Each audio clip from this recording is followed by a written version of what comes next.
Hello everyone, welcome to Lukman IAS. Today we are going to have the Hindu analysis of 27th February 2021. So let us see which are the important articles in today's The Hindu newspaper. Yes, these are the important articles for mains purpose and for prelims purpose. We have segregated them. Let us take overview first of these articles. First article, imparting direction to science in India. On page number 6, editorial page, the context of the article, yes, tomorrow on 28th February we are going to celebrate National Science Day, and for that purpose the article is providing some of the analysis of, or we can say evolution of the policies, science policies in India, and science and technology policies. At the same time, the recent release of Science and Technology and Innovation Policy 2020, STIP 2020, and some of its vision and all the objectives in that particular document. So here it is providing some insights into that policy document also. Okay, so from GS3 paper, Science and Technology perspective, we will look into that. A colonial relic. So the context here again on editorial page, this article is related to the recent judgment by Delhi Sessions Court towards arrest of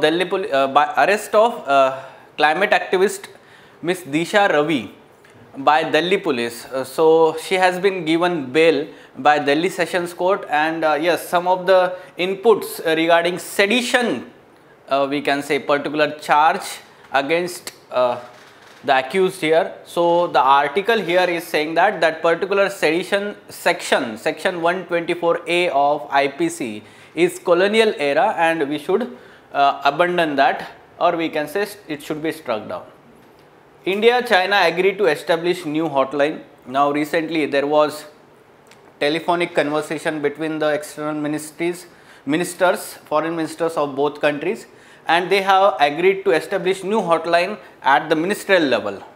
Already there is one hotline at military level, and now this will be with civilian executives, we will say that, ministerial level. So as a follow-up to India-China relation, also you need to know about this. Then some of the developments here from polity perspective, assembly polls to some of the states like West Bengal, Assam, and Union Territory of Puducherry also have been announced by Election Commission. So as follow-up developments regarding polity. Then regarding COVID-19 vaccination, select a vaccination center, book appointment. Now the government, Ministry of Health has come up with the guidelines for self-appointment procedure, how a particular vaccination center is to be we can say self-appointment by these. At the same time, some of the private hospitals have been also allocated for such kind of as a vaccination center, okay, in phase 2. So yes, now we will look into all these articles in detail. So first article, imparting direction to science in India. So the article is providing the evolutionary aspect of science and technology policy by Government of India since independence. So which are these policy documents since independence and their objectives and the outcome? First we will talk about that, then we will discuss some of the issues involved in research and development and science and technology field in India, and then we will talk about in the end details of this draft STIP policy 2020. Okay, so first let us take overview of this evolution. What is the name? Scientific Policy Resolution of 1958. We will say this is by the Nehru government. He was forefront on regarding, let's say, scientific temper and science enterprises. So we will look into this first, 1958 policy. Then Technology Policy Statement 1983. Here the technology aspect was we can say or it became the part of policy now, science policy, technology. Then next, Science and Technology Policy 2003, and further after 10 years, Science, Technology and Innovation Policy. Now innovation became the important part of this policy along with science and technology. And now again Science, Technology and Innovation Policy 2020, STIP it is called.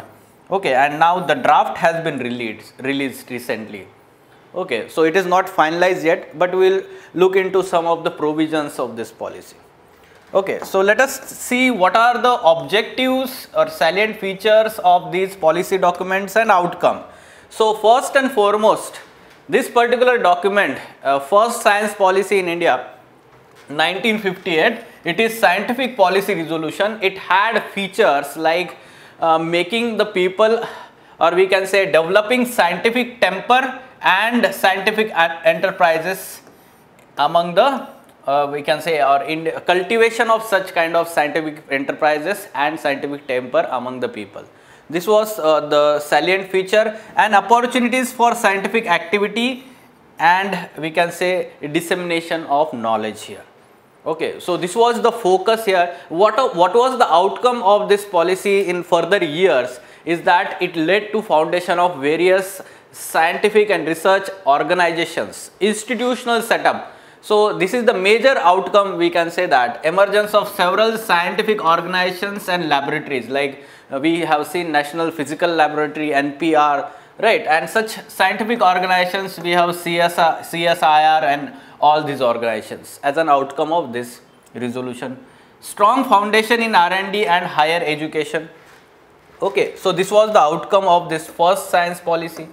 Then the second in 1983, you can see the timing. During this decade, there was many such development in technologies all over the world, and India was adopting slowly these technologies. And yes, at that time the Rajiv Gandhi government wanted to ensure that such kind of technological use for achieving socio-economic developments here and their welfare of the people. This was the major objective, and therefore strengthening technological self-reliance in new sectors like IT and biotechnology.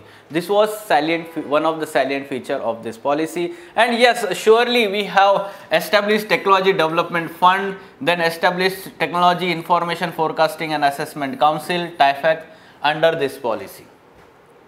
Okay, so this was the second policy wherein technology became the part of science policy. Then science and technology policy 2003. Now here the focus was to increase the investment in R&D activities. Okay, not specifically private sector, though one of the feature was, we can say, to attract such kind of investment, heavy investment in research and development, and the target was set up 2% of GDP. So in prelims also there can be question, you need to know the targets. At the same time, it was supposed to incentivize the return of scientists who were studying for higher education in the foreign countries, and for, let's say, for their work in India. So incentives were provided under this. At the same time, modernize science and technology infrastructure in academic institutions. So yes, some of the salient features and the outcome: significant rise in R&D, but not, we can say, up to the par. At next 10 years, 0.7% of GDP by the end of, we can say, 2013 that we have observed. Even at present it is around to 0.9 only, 0.9% only. Okay.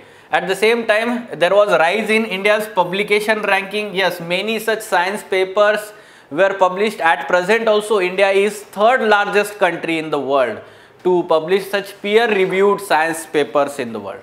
Okay, so yes, that is the good development that we had after this 2003 policy document.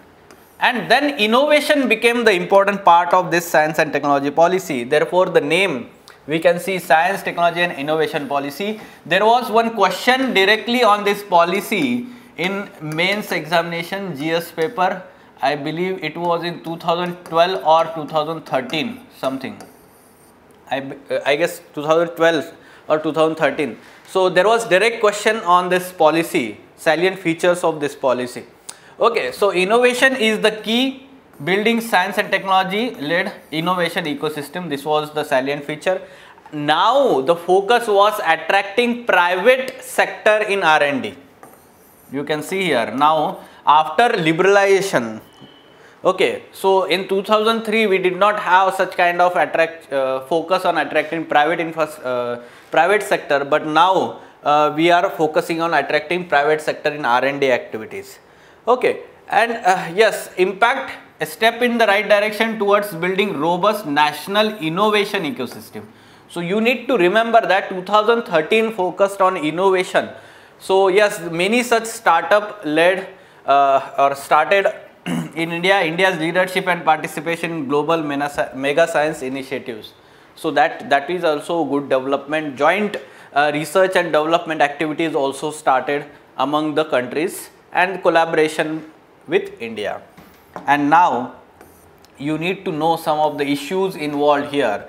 Yes, positive aspect, we can understand that India has huge amount of talent, and we can see that there is some kind of drain of this talent, drain of mind is going on always from India to some of the developed countries like UK, US, Germany, because yes, the higher education and these universities which provide such kind of environment for their development of their ideas, right? At the same time, what we can say, the funding is available to them, infrastructure is available to them, and therefore what they do is they settle there and for their research work. Okay, so basically it is benefiting those countries, not India.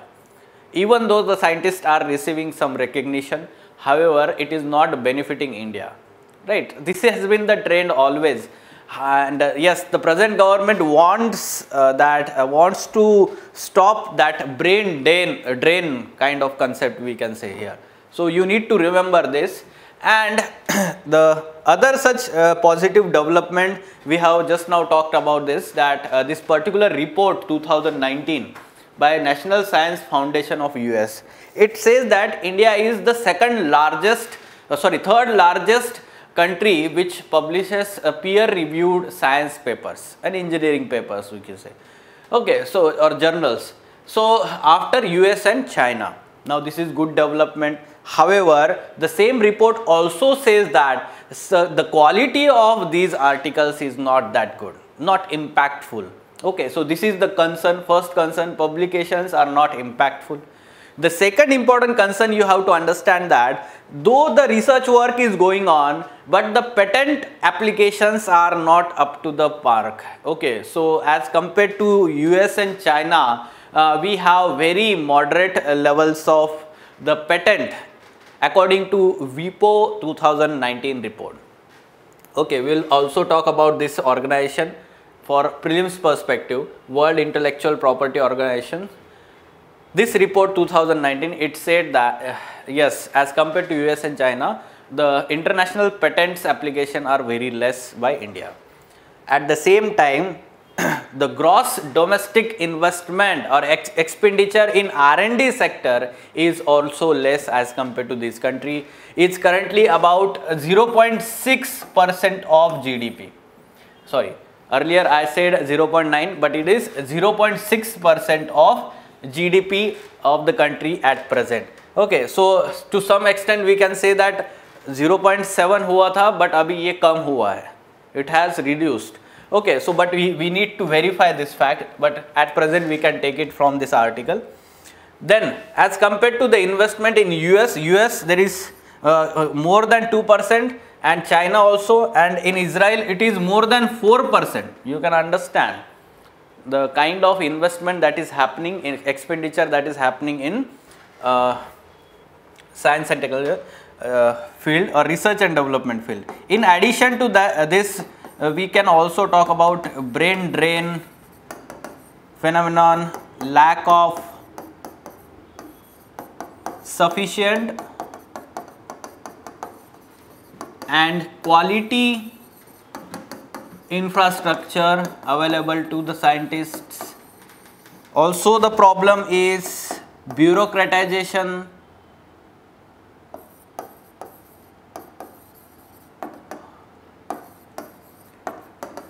okay, so bureaucratization of these institutions, this also reduces the, let's say, facilities. At the same time it delays all because of paperwork, right? So it reduces the scope for innovation and research and development by these scientists. Okay, so these are the issues you need to know, and along with that some socio-cultural factors. You can see the kind of things that are happening, like yes, irrational, let's say unscientific, irrational prejudices are there in the society, and they do not promote the scientific temper, though we have this as fundamental duty in our constitution, but people largely we do not have that scientific temper also. Okay, so yes, this is the major role of our leaders to inculcate the scientific temper among the people. That is the responsibility of those leaders in the society, at the same time the scientific community. Okay, so these are the issues involved, and how this particular document that recently released by the government seeks to overcome these issues or concern.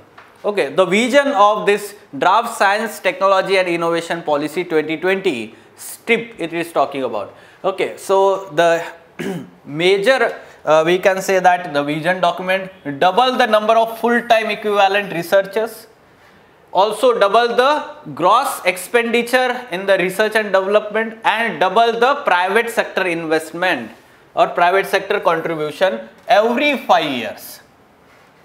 The next thing in the vision document is very ambitious target that we have kept to position India among the top 3 scientific superpowers in next decade.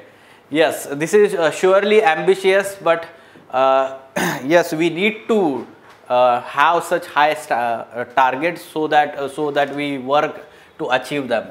It defines an open science framework. Now, what is open science framework? Here, under this open science framework, there will be one subscription, one per person, and it will give more and more access to all the knowledge to the people at national level.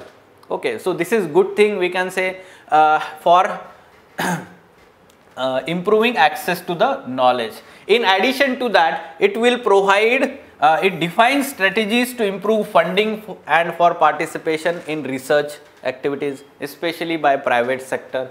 So that is again good thing. The other focus areas of this document, like giving more representation to the less represented sections of society, like women are there, or the backward category, we can say that people from those categories, backward classes, right? So that is again one of the important. Then support indigenous knowledge system, that is also it is talking about focus area. Using artificial intelligence technology, AI technology. Then science diplomacy. This the best example of present science diplomacy is vaccine diplomacy. Yes, India is working very well in this vaccine diplomacy at present. So science diplomacy, at the same time collaboration with all the diaspora, Indian diaspora living in the other countries, especially developed countries. The collaboration with those diaspora people in those countries is also important, the focus area. Setting up of strategic technology development fund. So these are the focal areas under this particular policy document. So yes, there can be directly question like this in your examination. See here. Discuss the issues involved in India's science and research field. How this particular STIP होना चाहिए था, यहाँ पे STIM हो गया है, STIP 2020 provides solution to these issues. Okay, so yes, all the topics, or we can say these provisions of this document, you can use that in your answer, and the issues earlier we discussed. Okay, so try to answer this question from the above discussion. For prelims part, international organizations, again for 2021 prelims that we are preparing, all these international organizations are important. So WIPO, basic information, it is specialized agency of United Nations. Okay, then we have, it was created in 1967, it came into or started working in 1970. It was established by one convention in Stockholm. It is not Stockholm Convention, we will say, but it was established through that convention. At present 193 members, headquarter Geneva, Switzerland. So yes, there can be question like in prelims examination, like which among the following international organizations has headquarter in Geneva, right? So there are many such organizations, especially environment related organizations, are their headquarters in Geneva. Okay, so yes, 193 members. Now which documents or publications? So first thing, World Intellectual Property Report. This is annual report it is publishing. At the same time, it is also co-publisher of Global Innovation Index. See here, Global Innovation Index. It is co-publisher. So who is publishing this? Cornell University. The publisher here is Cornell University along with WIPO, Global Innovation Index. Okay, so you need to remember the publications also. UPSC is asking such kind of question. Now what do you mean by intellectual property? Because this is part of GS Men's GS3 paper syllabus. Okay, intellectual property rights. So intellectual property is the creation of mind. It can be anything. It can be your design, it can be like art, it can be process, anything that is creation of mind, and that particular creation by a certain person from his mind is unique, and this is the intellectual property of that person. Okay, and that needs to be protected, right? So this is how the intellectual property rights work, like literary work, artistic work, or inventions, symbols, names, images, all these are included in intellectual property. It is creation of our mind, and we have that rights over that intellectual property. Fine. So yes, this WIPO works towards that intellectual property rights. Fine. The next article on page number 6, editorial page, a colonial relic. It is talking about the sedition provision. What is this sedition provision? Section 124 of IPC. Now this was charged against climate activist Disha Ravi by Delhi police, and recently the Delhi Sessions Court judge had given bail and said that there are no, we can say that, substantial evidence available with Delhi police regarding this sedition charges. Okay, so whatever the reasons, or we can say that evidences given by Delhi police, the court call it scanty and sketchy. Okay, so this is how we have to understand. It is nothing but the silencing of the freedom of speech and expression, the particular right which is provided on Indian Constitution. So here the judge explicitly said that such kind of let's say work that has been done by Miss Disha Ravi, it is part of freedom of speech and expression. Okay, that means appealing to the world community to protest, take part in the protest is her freedom. Okay, and it is the part of the freedom, an attempt to reach out the global audience is the part of that freedom available, fundamental right of freedom of speech and expression. Now this is a very progressive we can say interpretation of this fundamental right by session court judge itself. Okay, and from this we can understand, if we talk about the analysis here about this judgment. So basically there is some kind of trend going on, or tendency going on, that the enforcement agencies or law enforcement agencies, government, it is trying to silence the criticism of its policies or schemes or decisions also. Okay, and how it is criticizing? By claiming them as or provoking disaffection or disloyalty. Like suppose I am the person and I am criticizing suppose any decision of the government will say that you are creating disaffection among the people, you are disloyal to the country, something like that. And there is the kind of sedition provisions which are there since the British time period in the Indian criminal law, IPC law. So here it is to some extent misused by the government from time to time, and there are such cases available to us. So from this particular judgment, we can understand there is no place in modern democracy for colonial era legal provisions such as sedition. So yes, surely the modern democracy like India, it should progress towards more liberalism and not regress towards the British colonial type of era legislations. Okay, and ultimately we can say that the sedition provision in our criminal law needs to be removed. Why? Because it is broadly defined and very vague. At the same time, it is prone to misuse and functions as handy tool to repress activism. This has been seen in many such cases since independence. Okay, but now as we are progressing towards more liberal values, and we can see that the activism is there in every corner of the society, and in such let's say progressive democracy, there is no place for colonial era legal provision like sedition. Section 124A of IPC.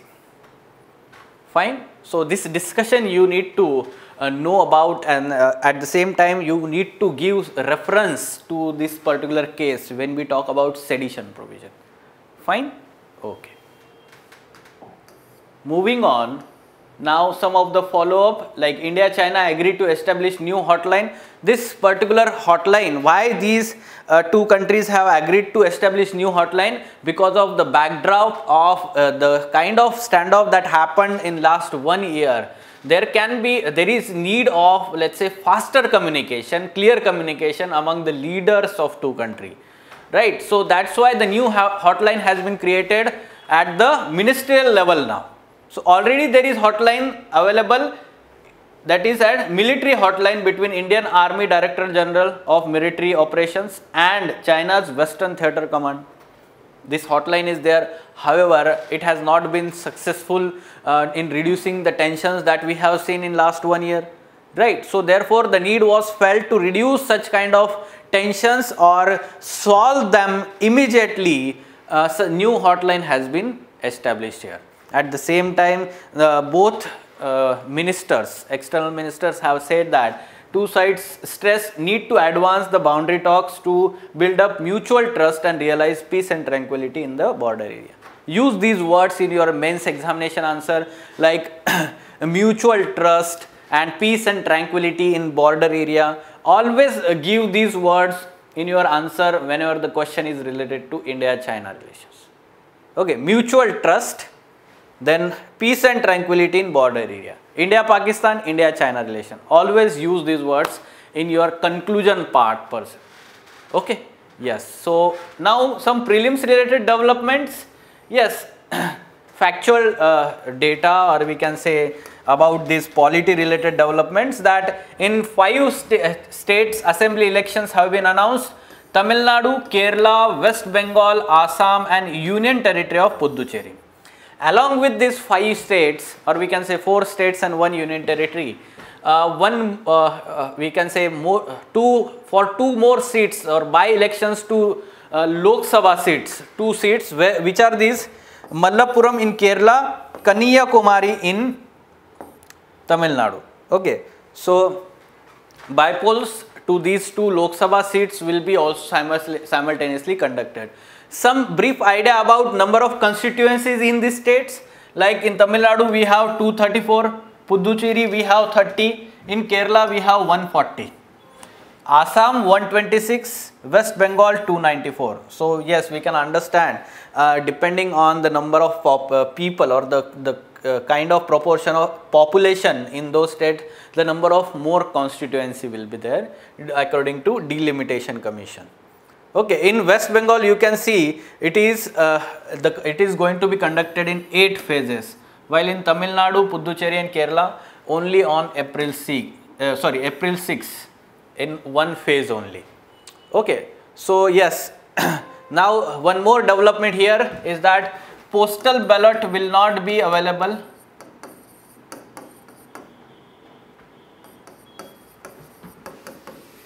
to, we can say, NRIs in this election. postal ballot will not be available. Still the final decision is not taken on the postal ballot, and the final counting of votes for all these elections will be done on 2nd May 2021. Okay, so this is the developments in polity part. Yes, we will have follow up on that from time to time. Now, select a vaccination center, book appointment. How to sign up? Now we know that in phase 2, what is the population targeted here? It will cover those above 60 years of age and those aged 45 and above with comorbidities. This is the target population. Now, how they are going to sign up with this vaccination center? How they can book appointment? Self registration is to be done in advance. There is also we can say